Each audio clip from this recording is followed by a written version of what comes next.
आप सभी जानते हैं कि कर्मों को करने के लिए हम स्वतंत्र हैं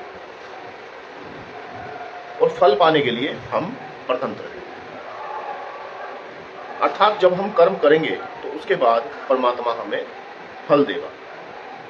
लेकिन कर्म करने को हम बहुत आसान समझते हैं, जबकि कर्म करना आसान काम नहीं है। हम 3 प्रकार से पूरे जीवन में कर्म करते हैं। एक तो कृत कर्म, दूसरे कारित और तीसरे अनुमोदन। कृत कर्म में हम पाप और पुण्य हम स्वयं ही करते हैं। दूसरे फिर कारित कर्म है जो कि हम दूसरों से करवाते हैं, वो भले ही पाप हो या पुण्य कर्म हो, जिसके लिए हम दूसरों को प्रेरित करते हैं तो वो कारित कर्म कहलाते हैं। तीसरे हैं अनुमोदन। जब हम उन कर्मों को तो करते नहीं है,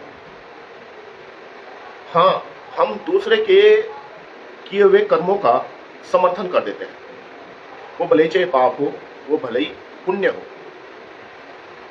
तो जो हम कर्म अनुमोदित वाले कर्म है, उन कर्मों में हमेशा शंका में रहते हैं।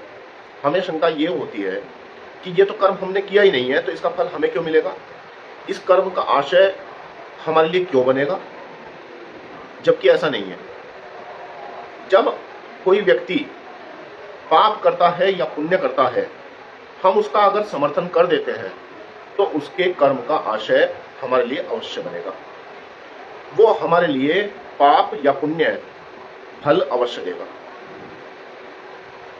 अगर हम किसी के द्वारा धर्म किया जा रहा है या दान किया जा रहा है या अच्छे कर्म किए जा रहे हैं, तो हम उसका अगर समर्थन कर देते हैं तो उससे क्या होगा, उससे धर्म बढ़ेगा और सुख बढ़ेगा।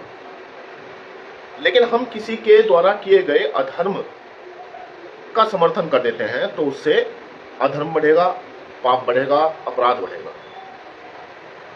तो इसका अर्थ यही है कि भले ही हम उस कर्म को नहीं कर रहे, लेकिन हमने समर्थन किया तो उस कर्म का आशय बनना अनिवार्य है और आपको उस कर्म का फल भोगना ही पड़ेगा। अगर पुण्य किया है तो पुण्य, और अगर पाप किया है तो पाप फल अवश्य मिलेगा ही मिलेगा। इसमें कोई छूट ही नहीं है, क्योंकि ये उस परमपिता परमात्मा के द्वारा ही, न्याय के द्वारा दिया जाने वाला फल है। तो आप सभी अपने ऊपर घटाकर देख सकते हैं कि पूरे दिन में आप कितने कर्म पाप के करते हो और पुण्य के करते हो, कितने पाप और पुण्य कर्म आप दूसरे से करवाते हो और कितने पाप और पुण्य कर्मों का आप दूसरों का समर्थन करते हो।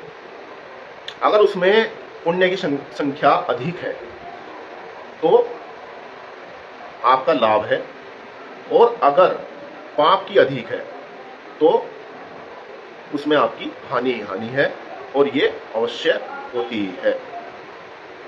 तो मित्रों, अगर आप कर्म करते हैं तो बहुत संभल कर कर्म करें, क्योंकि इसका सीधा सीधा आपके ऊपर ही प्रभाव पड़ेगा।